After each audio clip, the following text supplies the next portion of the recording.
Wonderful. Well, welcome everyone to the CFE support series.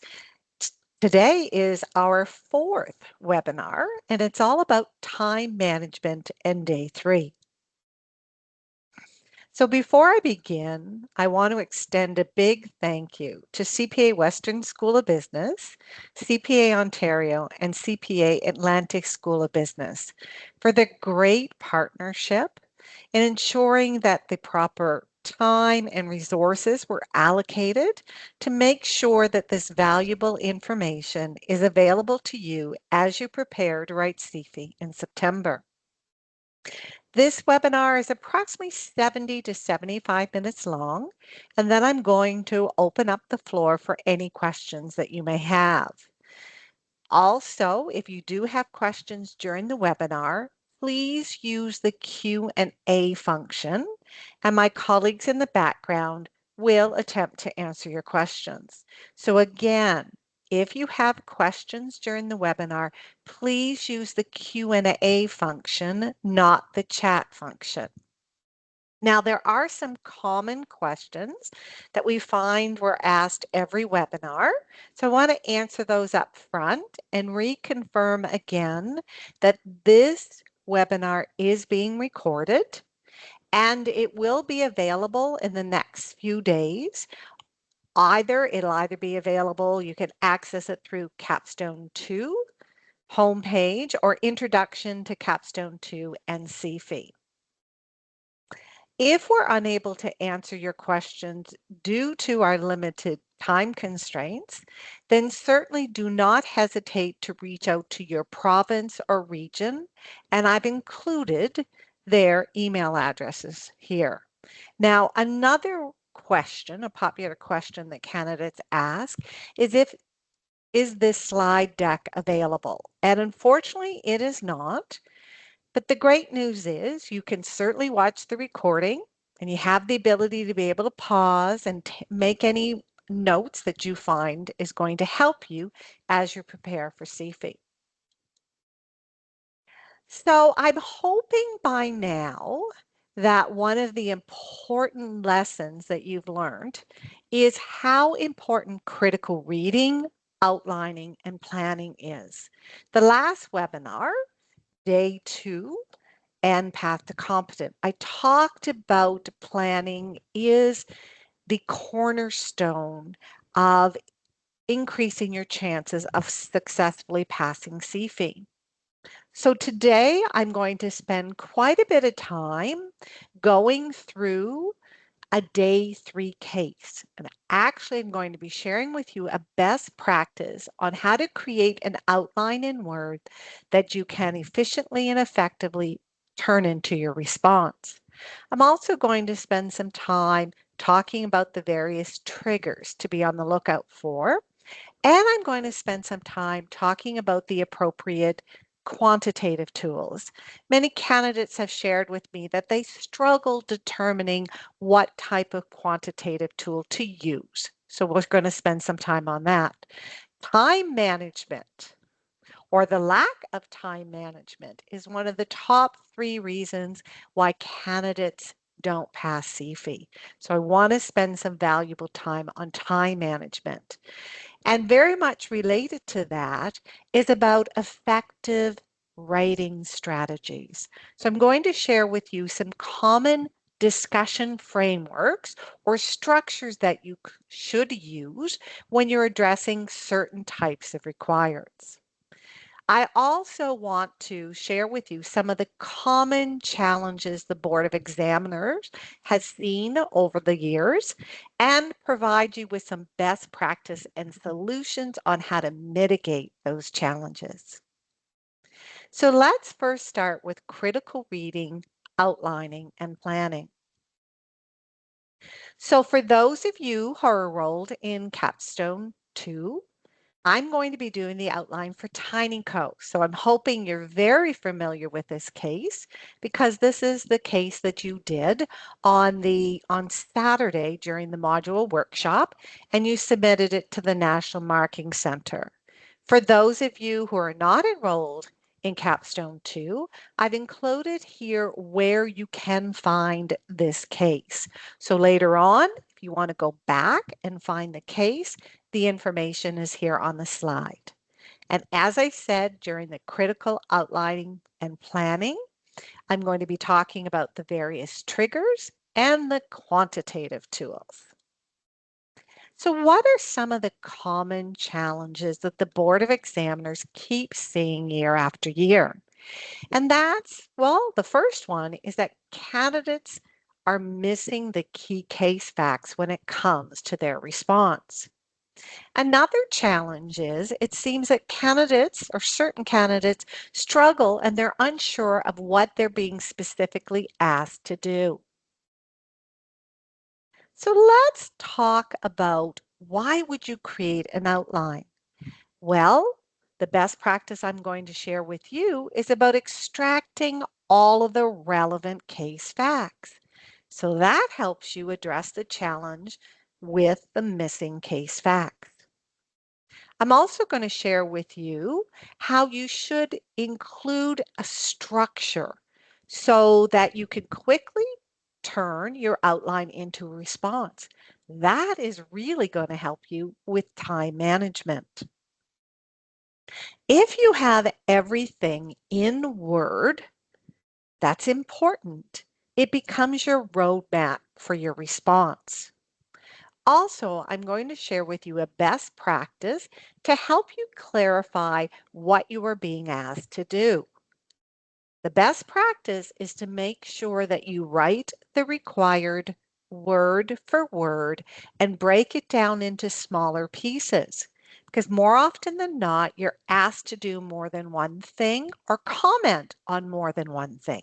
So you need to break it down into smaller pieces and make sure that you answer each of those things you've been asked.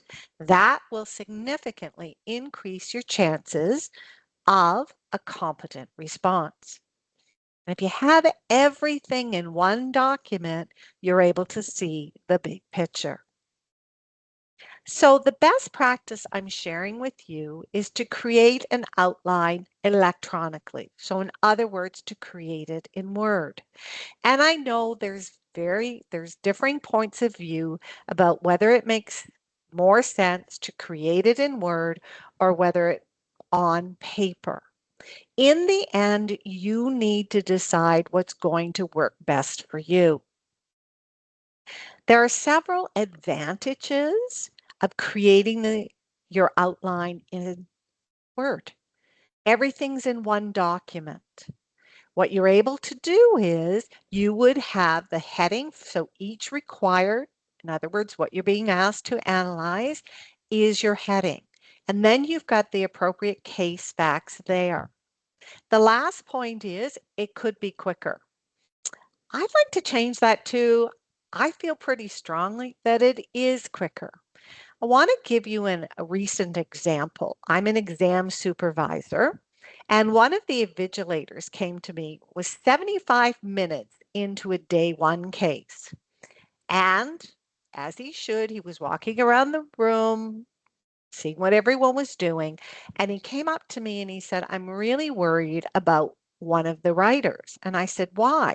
He said, well, everybody else has got a lot of information. And I've noticed they have already 4 pages of information in Word. This girl has nothing. It's a blank page. He goes, I'm not sure if there's something wrong with her computer. And I said, no, there isn't. I said, I'll walk around, but I'm pretty sure she's creating her outline in Word, on paper. And so just think about this. 75 minutes into the exam, most of the candidates now had created their outline, had all the relevant information in Word, and she had nothing. It was all on paper. So even if it took her 15, 20 minutes to transpose that information and type it into Word, that is some lost time. So again, I really encourage you to give this a chance, but you have to practice it. Now, there are some disadvantages. to creating your outline in Word. And that's the fact that you have to scroll up and down to be able to see all the requireds, which means it's difficult to see a snapshot as you're writing. I'm going to share with you a best practice that would mitigate those cons. So let's take some time over the next 35 minutes, and we're going to create an outline for Tiny Code. And I want to let you know that this best practice, this came from candidates. I've had the privilege of working with for CPA Atlantic School of Business for many, many years. And I've gotten to know the candidates very well. And what I noticed is there were certain candidates who did extremely well when it came to their module exams, and they passed CFE the very first time. So I asked them to share their best practices, and this is where this information came from. So what we're going to do is, if you notice on part of the slide, I have the case information. Now what I've done is I've highlighted in yellow the relevant information. I've also put in bold letters in red where that information would fall. Now, I'm doing that for illustration purposes only. I want you to see where I found the information in the case. But when I create an outline, as I'm reading, I determine what is important. I'm not going to take time to highlight it, to write information in that case, and then type it. If it's important, I'm going to type it. But I wanted you to see where the relevant information is, so that's why you're seeing the highlighting. So we're going to create this outline and use the 9-step planning process that's recommended by CPA Canada. So the first step is to allocate time to planning. And if you see ROP, which is reading, outlining, and planning, that's approximately 25 minutes. So I'm going to start at 9 and go through until 9:20. The remaining time, I'm going to write my response, and I'm going to divide that time further once I know what my requireds are. So the second step is to read the narrative. So let's extract that relevant information. So first of all, in the first 2 paragraphs, it provides us with we're able to identify the users, and it provides us with some information about their experience and about their relationship. And I'm sitting here thinking, boy, they're really going into detail about their business experience and their relationship. I bet you I'm going to need that information. So what I'm going to do is I'm going to extract it. I don't know where it goes, but the benefit of doing an outline in Word is you can put it at the top of your outline for now, and then move it around once you know where it goes. So I've extracted that information. The last little paragraph tells me our role. So we work for a public accounting firm. So we're an external consultant. The time is February the 1st, 2023. And so, so our year end isn't there, but once we know year end, it's important to put that in. So let's keep going and read the remaining narrative. So the next paragraph, this is our first required. You'll notice here again, just for illustration purposes, I put off to the side that this is our first required. However, in my outline, I'm going to use the required. I'm not going to put R1. You would never do that in a professional memo, but I'm going to put as the heading appropriate business model. And as I'm reading through this, it tells me that there's 2 business models. And what the last sentence is saying is, please help us to quantitatively determine the best model given the demand for each selling price and the selling price we should set for the chosen model.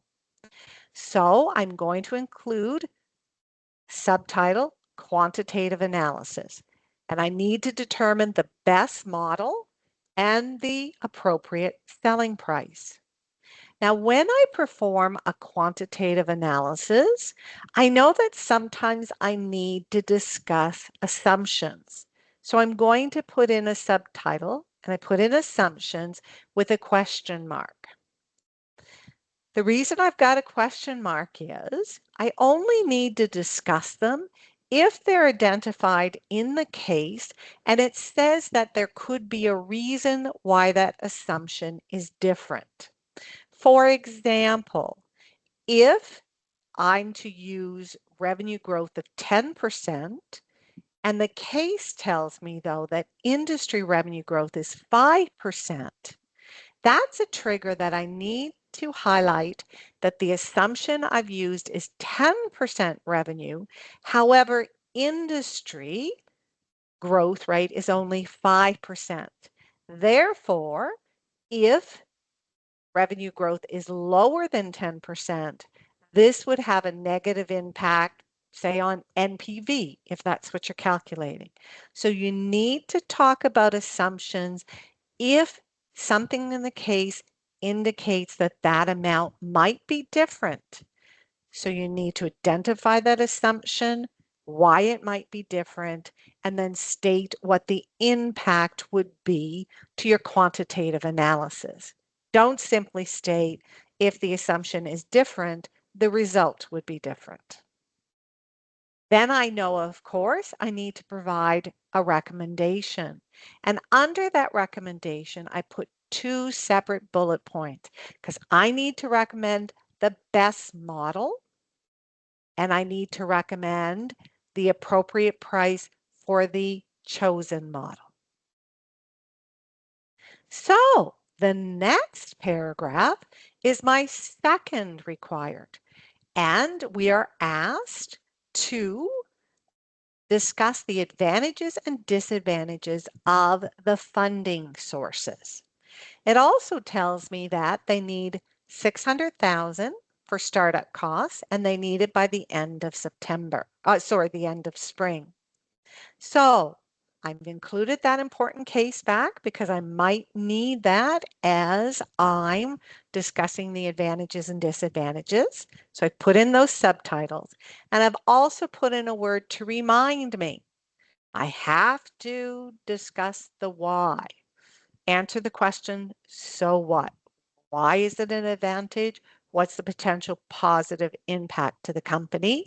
And of course, I need to provide a recommendation.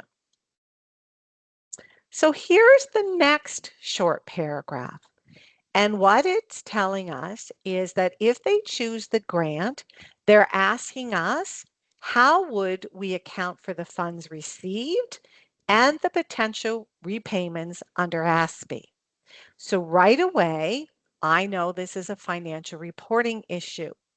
And any time you analyze a financial reporting issue, you know the proper discussion framework to use is IGAR.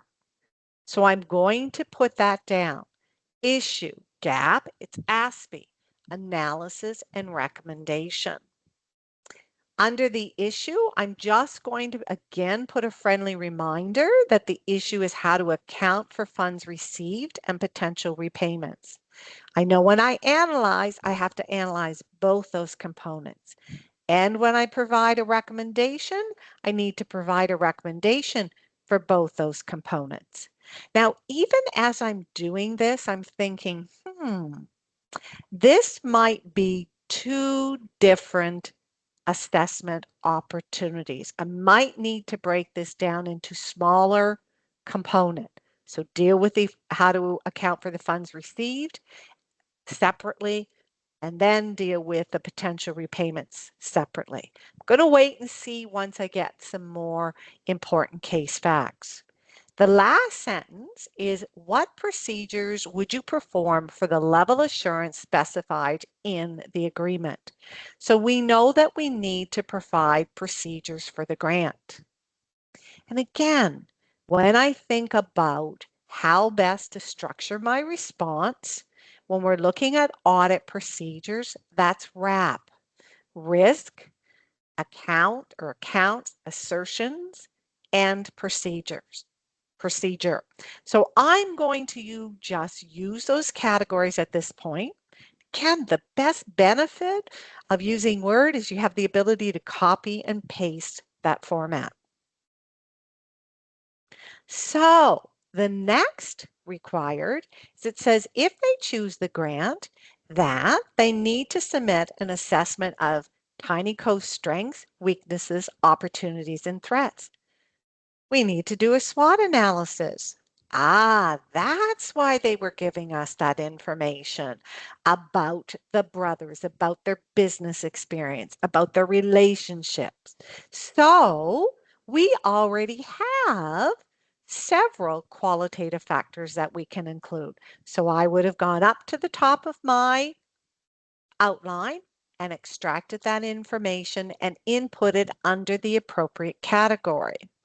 If you notice, so under the first point for strength about Christopher he provides business expertise, I've included that equal sign. And if you've watched my previous webinars, that is what I used to make sure it reminds me I need to go back and discuss the why and the impact. So when I'm completed my response, you're not going to see an equal sign, but that is my friendly reminder. Don't just state the case fact. You need to include the why and the impact. So the last request is that Sean is asking us questions when it comes to the moving expenses and what he can claim on his personal income tax. So he's actually asking us 3 questions. So I'm going to write those questions down. So I've got moving expenses as the heading, and I'm writing those questions down because I need to make sure that I answer them. He's also indicated that luxury has given him $5,000 relocation allowance. So I need to talk about that. So at this point, we have now read the narrative.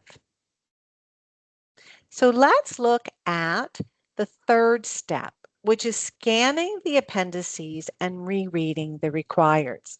So at this point, what I would be doing, because I want to make sure I have those required top of mind when I'm looking through the appendices and extracting the relevant case facts. So I'm going to put those and write those down on a blank piece of paper from the rough note booklet. And that way I have it off to the side of my computer. It's very close to my keyboard, so I can always refer to it.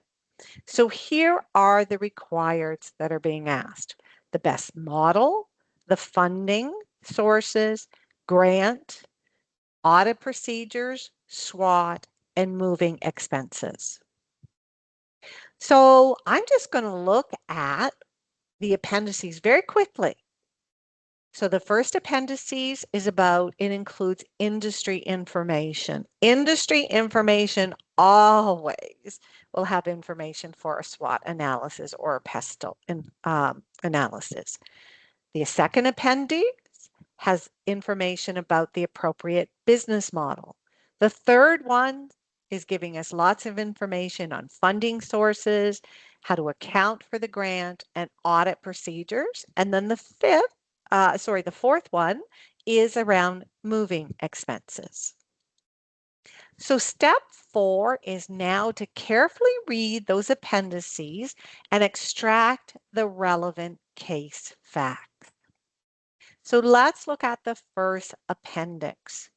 And as I said, again, there's lots of opportunities that I can extract, and there's also some threats. So I'm going to add that information to my SWOT analysis. So you see what I've done is I've extracted the relevant case facts. I will not have highlighted it. If it's important, I'm going to put it into my outline, and I can turn this very quickly into my response. So this part of the best practice is something that you will determine if it works best for you or not. So a lot of candidates have shared with me that when they're looking at the quantitative information, that it doesn't seem to register to them. So what they started to do was extract that information and input it into Word. Well, if you're what we call a kinesthetic learner, which means you have to do something, you have to, you know, do something in order for the information to make sense. If that's the type of learner you are, then this best practice works really well. But it is a best practice that I only recommend for day 3. So if you notice, there were quite a few required and you only have 75 minutes. So this best practice really works well because what you do is you extract the quantitative information and put it into Excel. Please do not try this for day 1 or day 2. It really doesn't work well because there's an awful lot more information that you need. So the best practice that I shared for day 2 when you're performing and looking at quantitative information is to pull it out if it's in the narrative, put it in your outline because if not, you're going to miss it. But any big quantitative information, put the appendices and page number and reference that when you go to do your quantitative analysis. Here, day 3, you can do this. Again, practice and figure out if that works well for you. The caution is do not start doing the calculations. Okay? Don't surmise to that big pressure of got to start writing. Just extract what you need. So in this instance, that's what I've done. I always put a purpose and I've extracted the relevant information and put it into Excel. So underneath that quantitative information, there's also more information when it comes to threats. So again, I'm going to extract it. And now I know we have a very healthy SWOT analysis. Okay. We have more than enough qualitative factors. And I know some of you are thinking, well, Debbie, what's that magical number? How many qualitative factors do we need? Nobody knows the answer to that question. What I'm showing you as a best practice is extract the relevant case facts. If you miss a few, you will be fine. But make sure that you extract them and input that information into your outline. Allocate your time and then do as many as you possibly can. So the second appendices talks about the different costs. And remember, during the day 2 and Path to Competent webinar, I talked about if you have a complex quantitative analysis, that what you could do is the first section would be the high level. The second section would include kind of the breakdown.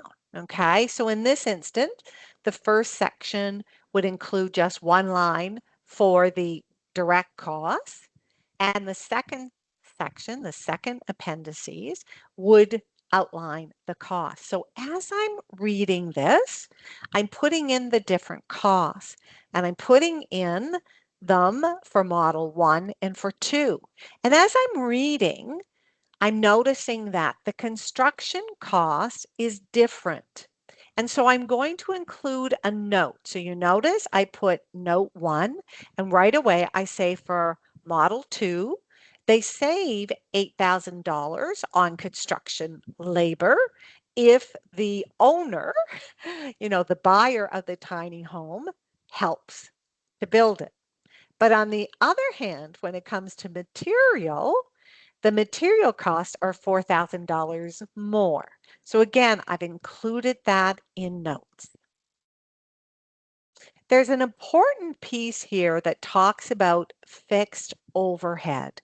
And it says that fixed overhead is 100,000 annually up to 16 homes. But if they build more than 16 homes, it's 160,000. So I'm going to include that 160,000 under, we have one option where it's 16 homes. So the next appendices, the first thing it provides is some funding, the different funding sources.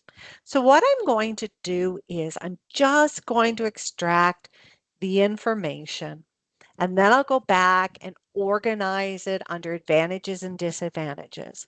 So we have personal savings, and there's some information there. We have borrow from Cashmart, again, some information, angel investor, and crowd campaign. There's nothing in the case so far about that, and the 4-year grant. So again, I've extracted what's relevant. I'm not going to highlight it. I'm just going to put it into the outline. So here is the next few paragraphs talk about the grant. So the first paragraph says that the amount's $550, 550,000, sorry, and that they will receive it on April the 1st. That the full amount is forgivable, conditional that the company provides an audit report. So now we know, confirmed, that the procedures have to be audit procedures. So that information is important for two requires, for when it comes to how to account for the grant, and also under the advantages and disadvantages of the funding source. So I'm going to put that information there. And I've just included the case facts under the issue.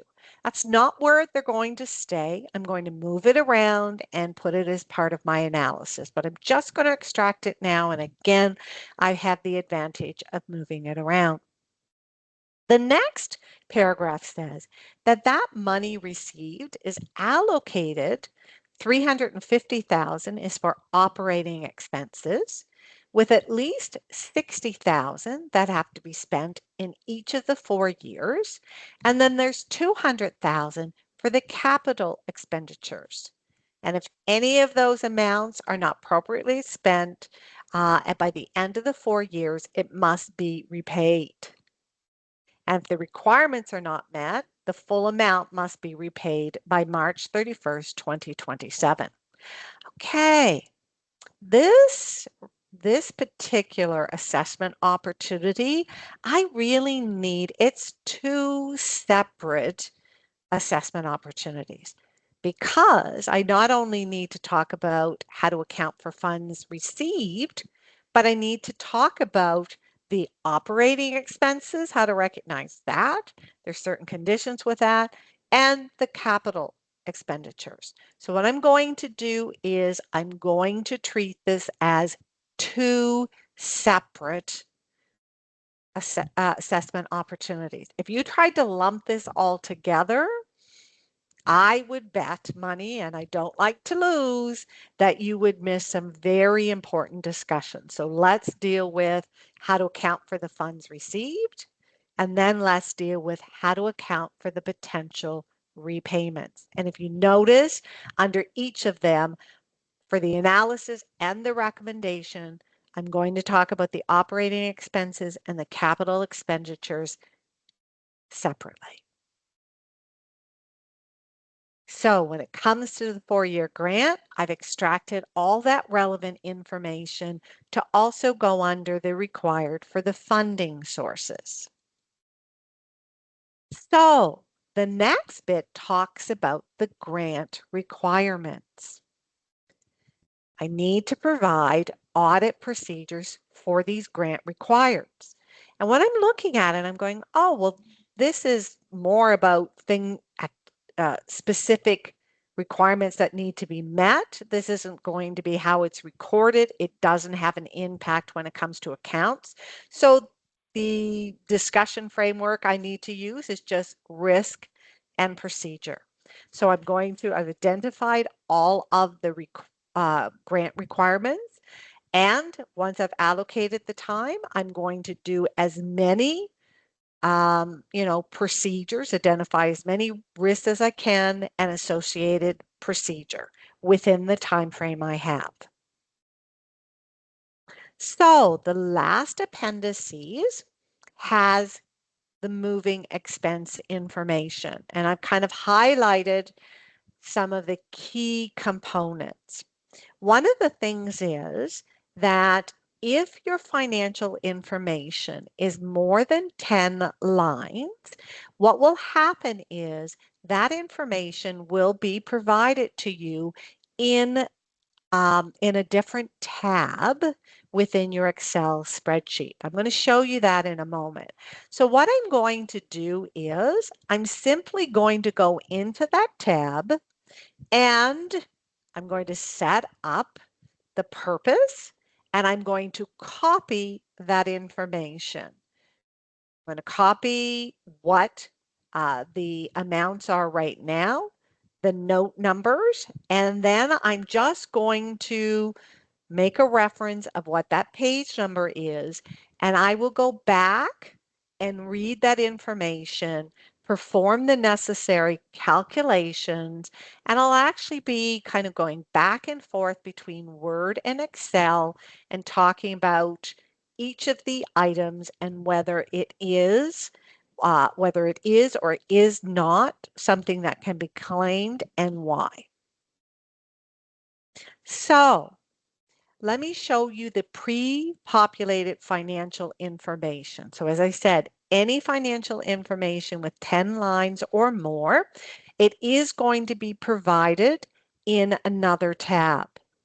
So if you see for day one, the only sheet one is the only sheet that you can actually perform calculations. You do not have other tabs that you can perform calculations.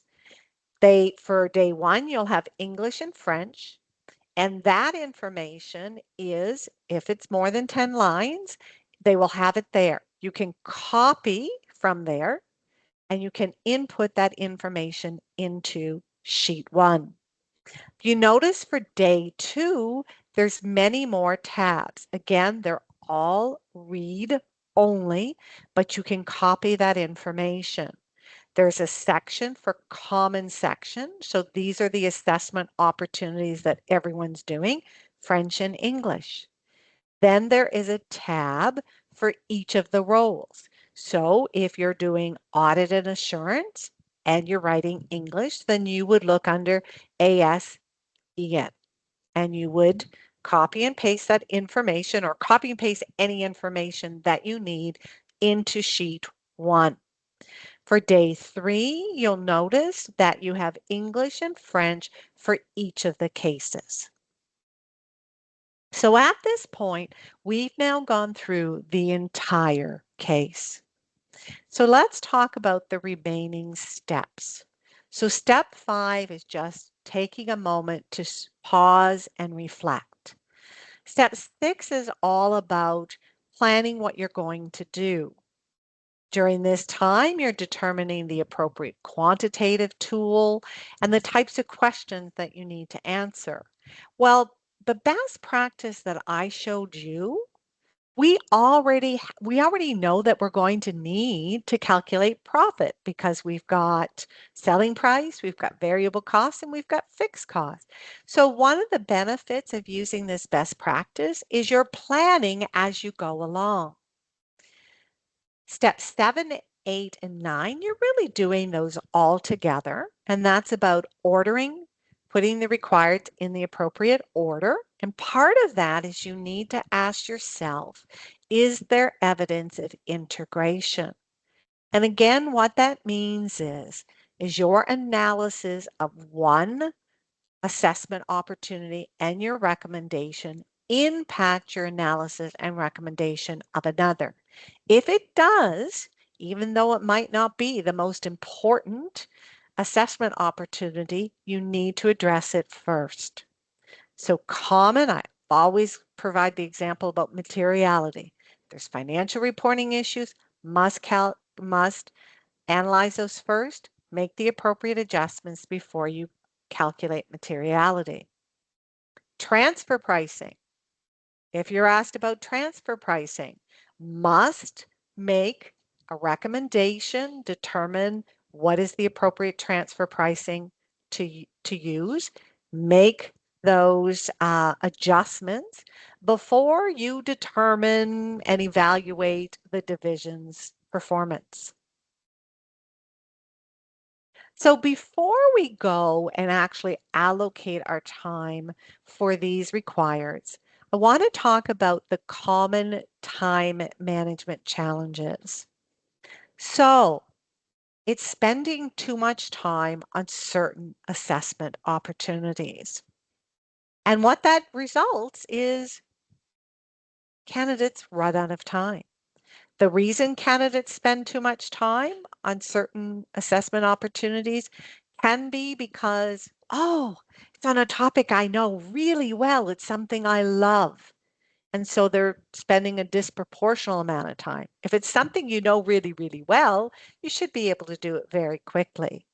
In other instances, it's something that, oh, I really don't know how to address this.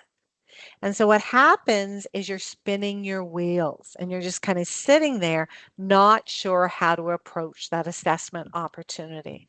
If you find yourself in that position, the best advice I can give you is to move on, okay? Come back to it.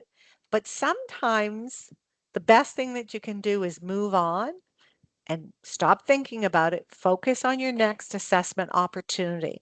And when you're not as stressed, your brain starts to think. And all of a sudden, it's like, I know how to handle that assessment opportunity. Write that down and then finish the one you're writing now and then return to it. So when it comes out to running out of time, what happens is some candidates don't allocate time for each of the requireds. That is not a good strategy because one of the top reasons people do not pass CFE is because of time management. Or some candidates actually write down the times and then that's it. They write them down and they never follow them. You must track your time. So let's talk about some time allocation tips. First of all, you don't just simply state 10 minutes. It's important to write down the start and stop time so that as you're carefully watching your time, you know that I'm going to start that required at 9 and I need to finish it by 9:10. I want to caution you about adjusting your time. Now, if candidates adjust their time because they've finished an assessment opportunity earlier and they move on, that's wonderful. That doesn't happen very often. More often than not, when candidates are adjusting their time, they're stealing time from other assessment opportunities. And you think, well, I only stole 2 minutes here. The next assessment opportunity, oh, it's 2 or 3 minutes. The next one, again, 2 or 3 minutes. All of a sudden now, you're close to 10 minutes. Well, 10 minutes is definitely at least one assessment opportunity. And more often than not, you're short by 15. That means that you aren't going to have an opportunity to finish 2 assessment opportunities. That could be detrimental when it comes to your ability to pass level 1, 2, 3, and 4. So you have to manage your time carefully. Stick to your time budgets. So let's go back to the fundamental principle. The goal is to complete all of your requireds within the time that you're given to the best of your ability. So if you look at this, so for reading, outlining, and planning, that took me 25 minutes to do. And that's extracting everything, including extracting the quantitative information and inputting it in Excel. When it came to, now when you're allocating your time for each of the requires, people say, well, Debbie, how do I know what amount of time to allocate? Well, first of all, look at your outline. How much information do you already have there? What amount of work do you have left to do? You also know what you can do quickly. So when I look at this outline, best model, we only have about 2 or 3 numbers to crunch, 5 minutes maximum. When it comes to funding, I know that I need to, you know, maneuver that information around. That's going to take more time. Grants going to take more time. The procedures, I'm going to do as much as I can in approximately 8 minutes. SWOT, I've got 5 minutes, but you know what? You can do that in less time because all you need to do is add the why and the impact. For tax, I put about 7 minutes, and you'll notice that I've left some time for review. So an opportunity to go back and make sure that I've addressed everything that I needed to do. So what are the tips for success? Time management is a challenge for most candidates. And the best way to manage your time is you have to practice writing cases in the recommended time. So when you first start to write your response to day 1, day 2, and day 3 cases, and you write your response within the time frame that you have, you are going to struggle completing all of the assessment opportunities. I want you to know that, not to be discouraged, but to know that that is a common challenge. Practice is critical. You only get better by practicing. I know lots of the times candidates are looking to us to provide, kind of what are the shortcuts? What can I do that's going to increase my chances of success? Well, what increases your chances of success is practicing and practicing and practicing. It's not a quick fix, but it will increase your chances of being successful. Stick to those recommended time allocations for each case. And as I said, if you get caught, you're struggling, move on and then go back. So let's talk about some of the triggers. So the triggers, they may be direct requests from the user, or they may be undirected requests. They are definitely in the narrative, and at times there might be one in the appendices.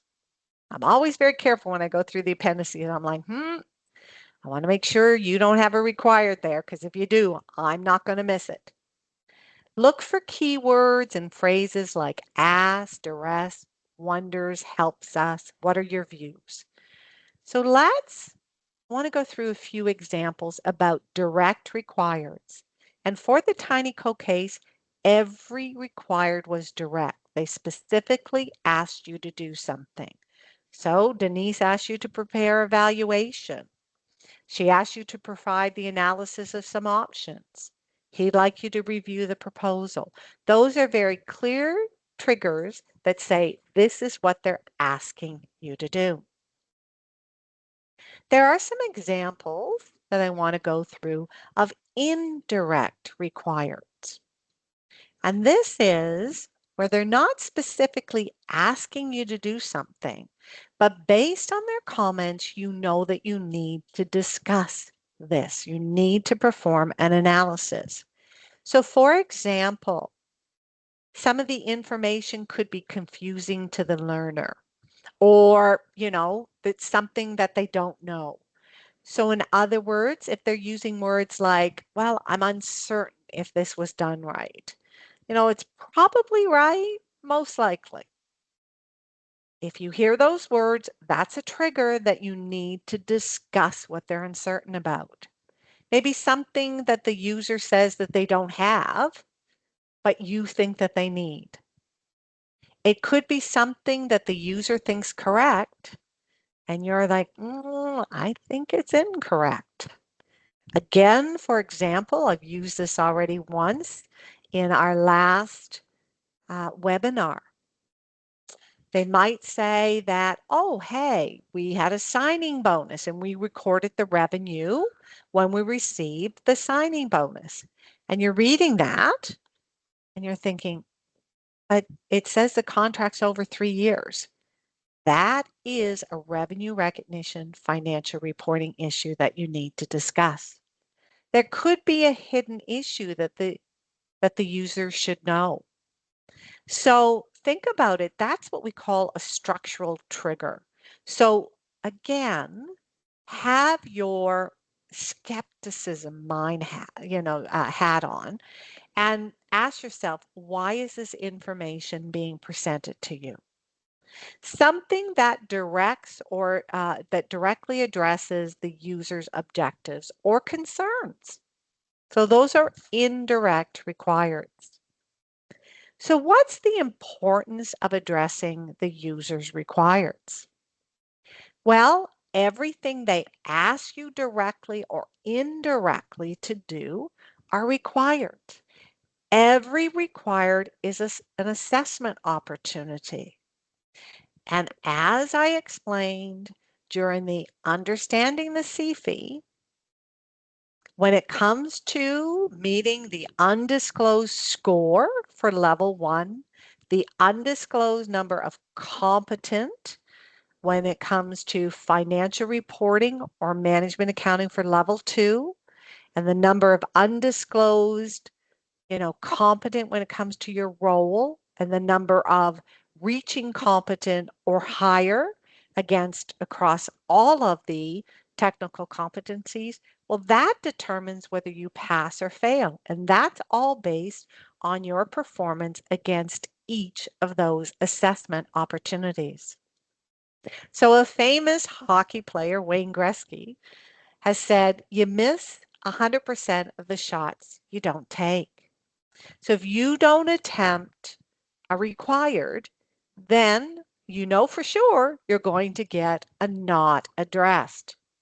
And we know that not addressed will not be counted towards achieving any of those required levels that you need to do to pass CFE. So let's talk about the different quantitative tools. And this information came from the ebook Management Accounting. So I'm going to talk about the various tools and the types of questions that they answer. So first of all, let's talk about cost volume profit analysis. So this assists in pricing products, analyzing the impact of volume or the change in cost, how it affects profit, short-term profits. This is also very useful when it comes to analyzing how the mix of products affects profit. So a common example for that is, what is the appropriate, what is the recommended product mix to maximize profitability? So there's several quantitative tools. These are all tools you should be very familiar with. So break even, that's about determining the minimum unit or revenue required to cover fixed costs and variable costs. Target profit, so that's the number of sales units or dollars needed to attain a particular level of profit. Point of indifference. So that's when the benefit for the user is the same for both of the options that he or she is considering or more. It could be 3 options. If you're thinking point of indifference, I'm really not sure how to calculate that. I will say, based on my experience with the professional education program, I've only seen point of indifference once, and that is during Core 2 module workshop. And based on my experience, there were very few candidates who knew how to calculate it. And this was even more, um, uh, my belief was even reconfirmed more based on the Board of Examiners comment. Recently in CFE, the point of indifference was one of the assessment opportunities, and it was extremely poorly done. So if you're not sure how to do that, make sure you make note of that and include it in your technical study. Contribution margin analysis. Please, I hope you're very, very comfortable calculating contribution margin analysis. And that helps determine the efficient use of a constrained resource and determining that, product mix that's going to maximize profit. So when you hear about, what's the appropriate product mix to maximize profit, I want you to be thinking contribution margin. And then the second thought I want you to be thinking is there a constraint? If there is, you need to calculate contribution margin per constraint. So let's talk about variance analysis. And that assists in breaking down those costs when they relate to price and quantity. It helps the company understand what's behind those variances and troubleshoot for those unexpected results, which in turn helps promote learning and continuous improvement. So, very important that you're extremely comfortable with performing a variance analysis. And there's many types: flexible budget variance, sales volume variance, sales price, price or rate variance, and efficiency variance. And I've noticed too that in a recent CFE, again, one of the assessment opportunities, it was variance analysis and it focused on sales volume and sales price. And unfortunately, the candidates struggled in that particular area because it appears the candidates are more comfortable with the flexible budget variance, price, and efficiency. So make sure you're comfortable with all of them. Capital budgeting. So that helps determine the profitability of a capital investment. It helps the company make long-term decisions that involve large capital expenditures. There's several quantitative tools. First of all, net present value.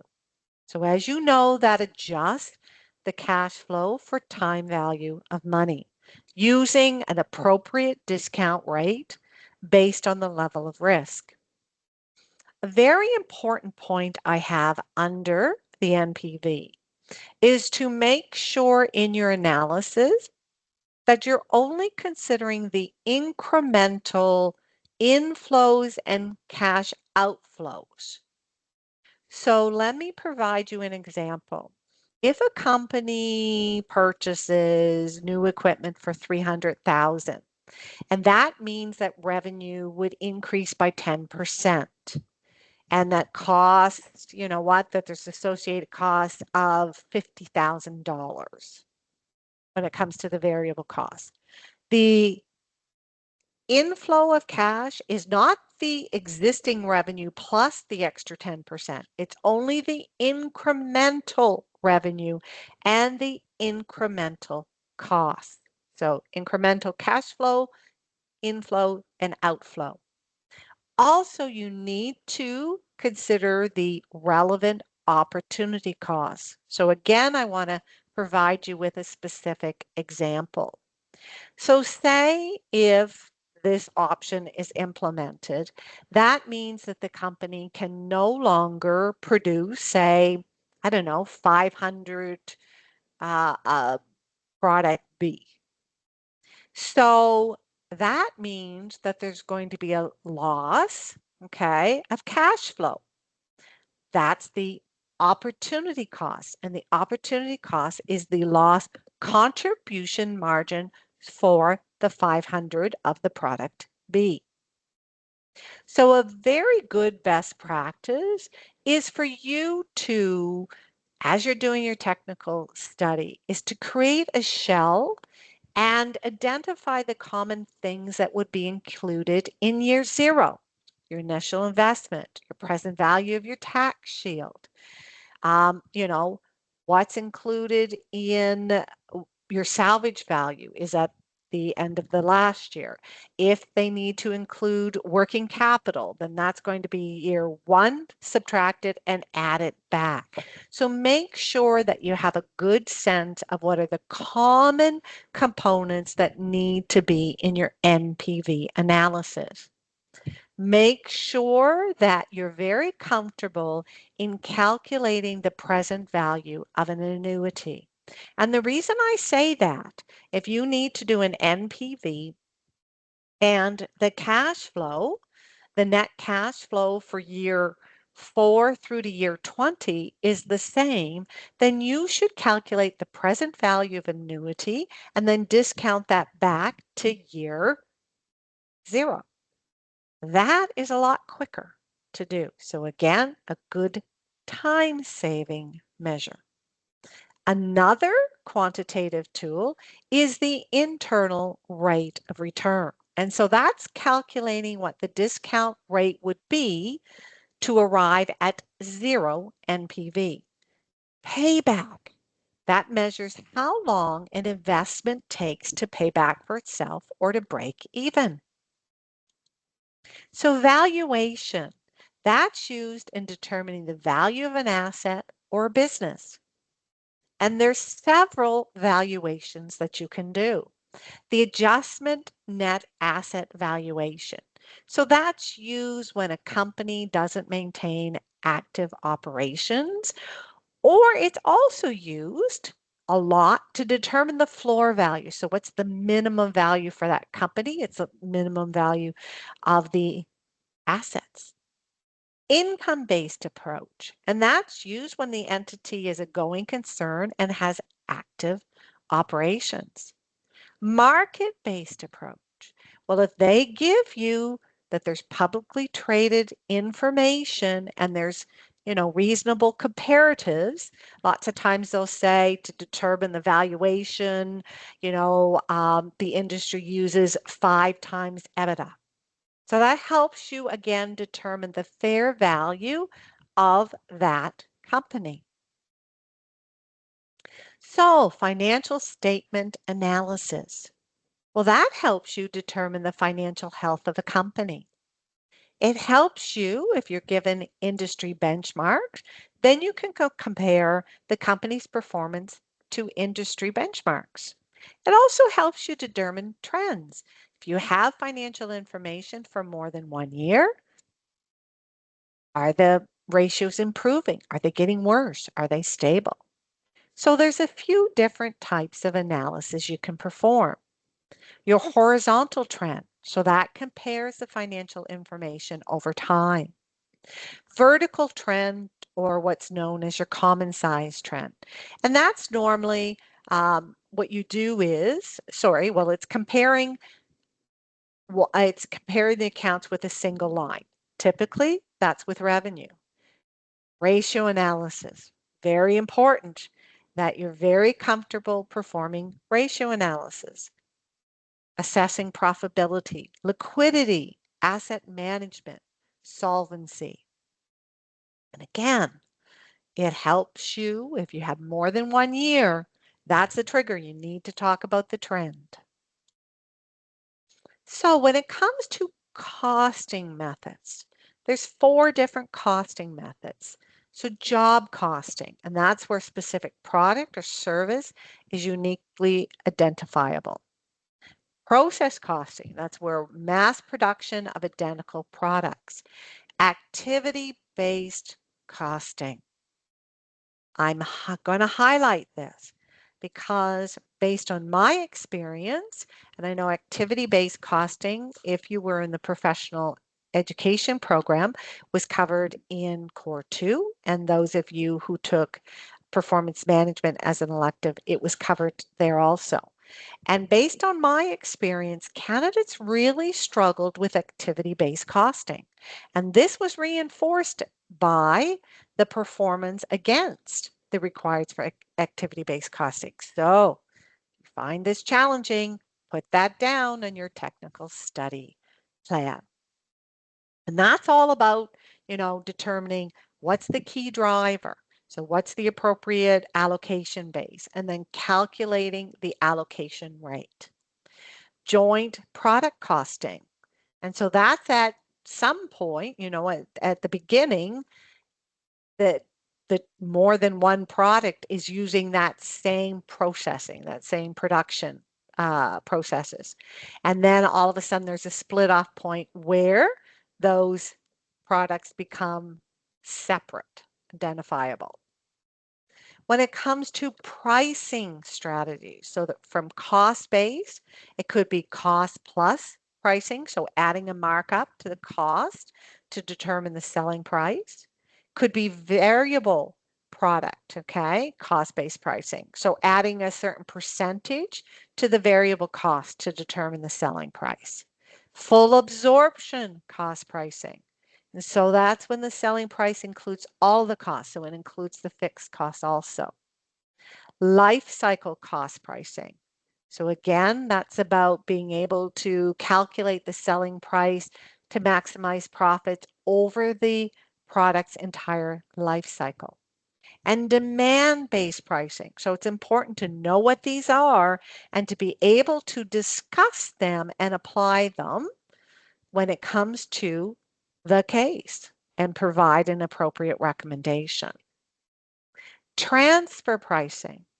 So there's three options when it comes to transfer pricing, whether it's cost-based, market-based, or negotiated transfer pricing, okay? So the minimum transfer price needs to cover the variable costs that are incurred in that division, plus any opportunity costs. So for example, there's some very important case facts that you'll always need to be a look out for. So is there an external market? Could that department sell that product externally? And if they could, then the minimum price is what they could have sold it externally, because that would be in the best interest of the company. If there isn't an external market, then they should be selling, then the variable cost is the minimum transfer price. Okay? And that also relates to that division should be treated as a cost center. When it comes to your negotiated transfer pricing, another case fact you want to look at is not only is there an external market for that product, is that division operating at full capacity? If it's operating at full capacity and there's an external buyer, then the minimum price that the receiving department should be cost at is the market price. If there's excess capacity, then the minimum price should be the variable cost. So again, make sure that you have good notes and understanding what the three types of transfer pricing options are, what are the advantages and disadvantages, and make sure that you understand about whether there's an external market, how that impacts the transfer pricing, and whether they are operating at full capacity or if there's excess capacity. So let's take some time and just talk about the rating strategies. So the common challenges that some candidates face is that their response is not clear and concise. And that also has a negative impact on managing your time. And again, what keeps appearing is one of the top three reasons is the candidates simply restate the case facts and don't answer that question, so what? What's the potential positive or negative impact to the company? So your goal is to make sure that your response is marker friendly. How do you do that? You make sure that it's clear and concise. It's well organized. So if you notice, I've talked a lot and showed you some great best practices in making sure that you have a good structure in place. That makes sure that your response is well organized. Each word is chosen carefully. Your response is assertive and confident. Your conclusions are well reasoned and supported. So again, during the day 2 and Path to Competent webinar, I talked about a supported recommendation.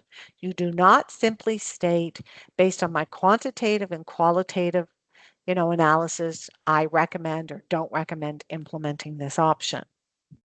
Instead, you highlight the strongest 3 to 4 quantitative and qualitative reasons that you support or don't support that particular option. So when it comes to practicing writing concisely, there's some really good information in the ebook chapter Enabling Competency, chapter 21. Less is more. So provide enough detail that's needed, but no more. This is not an exercise in dumping and putting as much information as you know and hoping some of it will be appropriate. That's not a good strategy because you won't be able to manage your time effectively. Explain technical information in plain English. Avoid those long sentences and paragraphs. Eliminate information that's not important. When you debrief and you go through and you think, boys, that entire paragraph, there was only one sentence I really needed. Cross out all that information. It'll help train you to start to write your response clear and concise. So make sure that every word and phrase is needed. So convert some of those phrases into single words. Combine some of those sentences into one clear and concise sentence. Okay.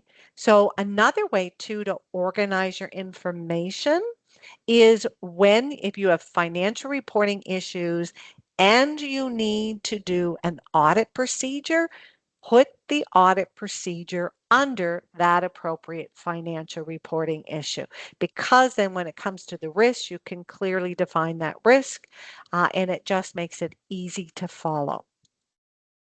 Here is an example that came out of the ebook. So this is an actual candidate's response. And in fact, the response was 110 words, and they could have easily said it in 37 words. So you know yourself if you tend to write in such a way that you're including too much information. So that's an important skill to perfect. So let's talk about these discussion frameworks because they help with writing clear and concise, and they also help with managing your time. So IGAR, we've talked about that, any financial reporting issue. I also talked about the WIR format, okay? This is to be used and it's around critiquing something. So if you're asked to identify internal control weaknesses, governance structure weaknesses, terms about, proposed contract, or to evaluate an auditor's, junior's work. That's the appropriate structure to use. It's clear and concise and it's easy to follow. So if you're doing an audit planning memo, ramp, okay? You need to address the risk. Talk about the approach. Tell them whether it's extensive, combined. Materiality needs to be calculated, and then provide procedures. When it comes to those procedures, I've already shared with you, use the WRAP structure. When it comes to writing your actual procedure, use VOVOP. So verb, what does the person need to do? What's the object they need to check? Verb, object, and purpose. That depth. In order to achieve a competent response, when you're talking about alignment with a company's mission, vision, and value, you can't simply say it's aligned. You have to talk about the how. When it comes to the key success factors, again, you have to talk about the how and what's the potential positive impact to the company. When you're performing a SWOT, a PESTLE, the pros and cons, you also need to talk about the why and the impact. So again, a great structure to use is case fact, a linking word, and then talk about the why. For example, significant increase in the number of competitors. That's the case fact. Okay, I'm going to use some linking words, which could result in lower sales than projected. That achieves the required depth. So I just want to highlight too, one of the expectations is around data analytics and information systems. And this is in your CPA competency map. So there's some really good information in the management accounting ebook, and I put the chapters here around IT design, acquisition, development, data integrity. Okay, look at the competency map because in most instances, this is either proficiency level A or B. So what are some of the examples that have appeared in previous CFE exams? Identifying patterns from data analysis, audit procedures around data analytics, to evaluate the IT system, okay? Assess the reporting system, data quality, to assess the business practices in the systems, to provide data analysis to identify anomalies. That anomalies one is an awful lot appears when it comes to audit and assurance. So here are the resources where I extracted this information. So whether it's from the ebook, Management Accounting, whether it's about enabling competencies, again, friendly reminder about the flashcards, they're very helpful, and where I found the information or where everyone can find the information for the Tiny Co. So as we still have 2 webinars left. So at this point, stress management, understanding CFE, day 2 in the path to competent. The recordings are all available. This recording will be available in a few days. So next week, next Monday, July the 28th, I will be doing MEI, so Meadowlark Entertainment, day 1. And so if you're writing that case, I strongly recommend that you come to that webinar. Or if you're writing the Amuzu Park, I'm doing that on July the 29th. These webinars have all been designed as your roadmap to increase your chances of successfully passing CFE. So at this point, I'd like to open the floor for any questions you may have. All right, thanks there, Debbie, for presenting tonight's presentation on time management. So yeah, just as a reminder for everybody, we'll be posting the link to tonight's presentation in the Capstone 2 and the Introduction to Capstone 2 newsfeed posts. So give us about a day or two. Most likely, we'll try to get it tomorrow, but most likely it'll probably be early next week. So just to let you guys know, we'll spend a little bit of time right now for the Q&A. Purposely, we did have various questions regarding day 1. Debbie, I will hold those back for next week Yes. because you will be going through those in a lot more detail. And as a reminder for everyone, you guys don't need to attend both day 1 webinars Right. next week. Yeah, because it's pretty much similar information, it's just different cases. So just to let you guys know there. All right, so we'll go into the Q&A portion here, Debbie, in regards to today's presentation. So the first question that's come up is that, so there could be a scenario where, let's just say in either day 2 or day 3, a candidate may miss explicitly identifying individual AOs, but in their response, they address most of the relevant points for both AOs. Like it's in a combined response. So will the marker still award marks for each AO separately, even if the candidate hasn't separated it out in the responser? Okay, so that's a very good question. So, say there's actually two revenue recognition assessment opportunities, and let's say that you've lumped that information together. They will give you and they will assess you against each of those assessment opportunities. The unfortunate piece is, at least based on my experience in marking and so on, is when you lump things together, it's almost impossible to achieve a competent response.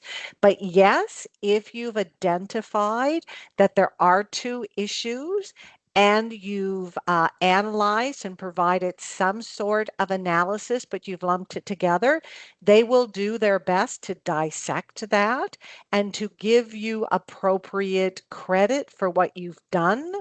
But again, based on my experience, the chances of you achieving a competent response for each of those assessment opportunities is very slim.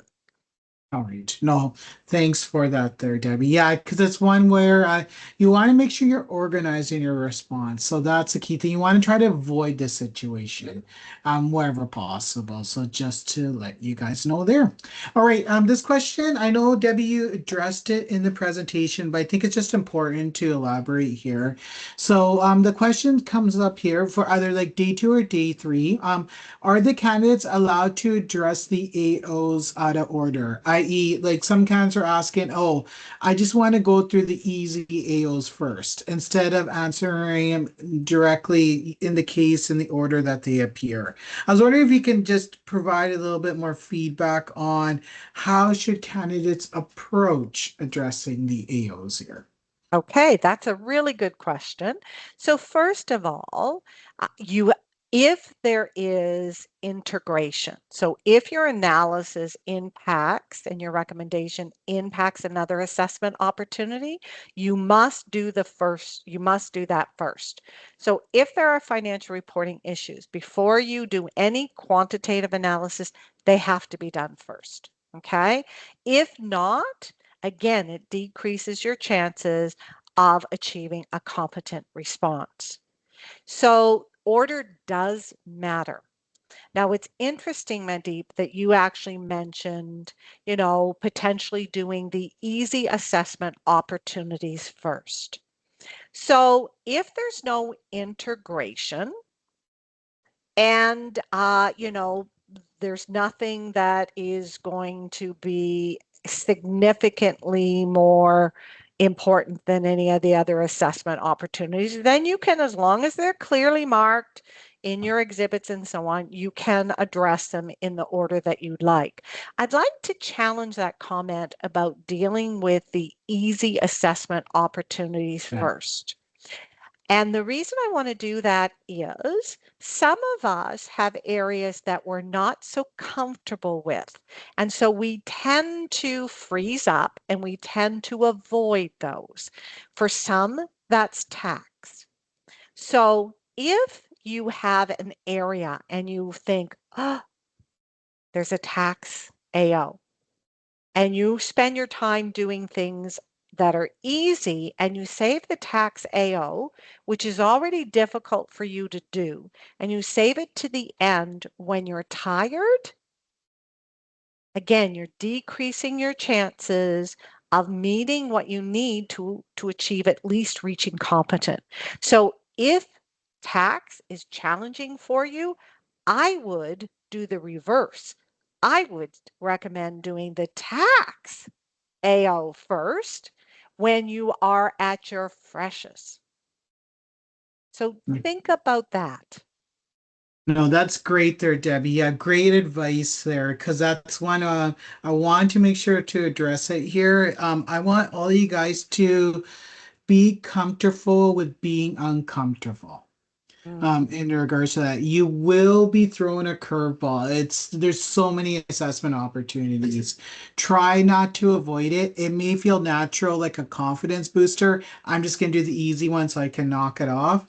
That you may sacrifice something else afterwards there. So try not to do that. There's usually a logical order that's done there. But thanks, Debbie, for providing that because that's one where you guys won't realize it, but then that's just something that it's easy to default to in regards to there. That's a, mhm. All right. Another question here where that's come about. Actually, I think it's a good one here, Debbie. If you can just provide your comments here, just more of a tip here. But is paraphrasing like the ASPE or IFRS standards okay? Or do candidates have to go word for word and quote the standard there? Paraphrasing's awesome. That is the easiest and quickest way. So there are many financial reporting issues that you should know the criteria and that you should be able to paraphrase it in your own words. That makes it much easier, and you're able to address those assessment opportunities quickly. So, absolutely, paraphrasing is acceptable and it is encouraged. Use, you know, use and refer to the handbook and copy and paste things that you aren't comfortable with. But Yeah. the ones that you know, paraphrase them. Absolutely. No, exactly. Yeah, we just wanted to just note that tip there for you guys there. So yeah, you don't have to go and copy and paste from the handbook and try to find the exact wording there in regards to that. All right, so we'll have time for maybe one or two more questions here. We do apologize if we're not able to answer your question there. I know we've got background colleagues answering a large chunk of them there, so thank you guys. In terms of helping to address those questions. But yeah, this question here may come up, and I think this is more of exam strategy here question there, Debbie. So let's just say that, okay, you are going in a time crunch. You see there's two AOs that need to be addressed, but the candidate's wondering, oh, is it better to try to just get an RC, a reaching competent on both of the two, or should they spend more time addressing and trying to get competent on one of them, depending upon how much time they got there? I know this question can is dependent upon the case, but I want to get your thoughts on that. If candidates feel that they're encountering that type of situation there. Right. So first of all, we know that if you don't address anything, if you it then it's an NA, which means that's not going to go towards any of the levels. So the strategy would be, and always has been, it's very consistent message I've always given, is complete all the assessment opportunities to the best of your ability within the time that you have. So again, you've got two left, do the two. Okay, to the best of your ability. If you end up with reaching competent, then that, for both of them, that's going to help you in level one. That's going to help you in level four. But again, my question would be, have you managed your time? Yeah. Because when you created your time allocation, you have time allocated for every single one of them. So the goal is not to find yourself in a position that you have 10 minutes left and you have two assessment opportunities left. Because what that tells me is in the end, you've stolen some time from the others. So again, it's all the strategy, and I know it's not the answer Yeah. most candidates want me to hear to say, but this is the strategy. You've got to manage your time, do all of them to the best of your ability you can within the time that you have. So watch your time. Don't steal time. It doesn't work. It's not an effective strategy. Oh, that's great there, Debbie. Yeah, that's where I was hoping you would go with that one there, because you shouldn't find yourself in that type of situation. So that's where, in terms of the webinar here, we've noted it as time management in terms of there. So I wanted to end it off in terms of that. So one thing I do want to reiterate to everybody, this does take time. So right now, literally, just in terms of you're not going to perfect this right now. No. As of the day this recording, We're like towards the end of July. If you're not getting to this right now, that's okay. It all Mm-hmm. depends on how well you're doing in September. So that's just one thing I want to encourage you guys there. And yeah, with how Debbie's presented the webinar, feel free to revisit it every couple of times, like maybe once in a while, just see like, oh, okay, am I doing the things that Debbie's mentioned? Or things will start to click. So just to Mm-hmm. let you guys know there. All right, no, thanks, Debbie. So on Welcome. behalf of the CPA Western School Business, CPA Ontario, and the CPA Atlantic School Business, we thank you, Debbie, for presenting tonight's webinar, and we thank all of you for Yes. coming on tonight here. I know you guys have spent a lot of nights with us, so we really appreciate it in regards to that. And we hope that you guys are getting the same insight there too. And then next week, yeah, please come for next week. It's day one. So Mm-hmm. all your day one questions will be resolved there. So just to let you guys know there. But otherwise, I will let you guys go. Have a great rest of the day and rest of the evening, and we'll see you guys next week. Thanks, guys. See you soon.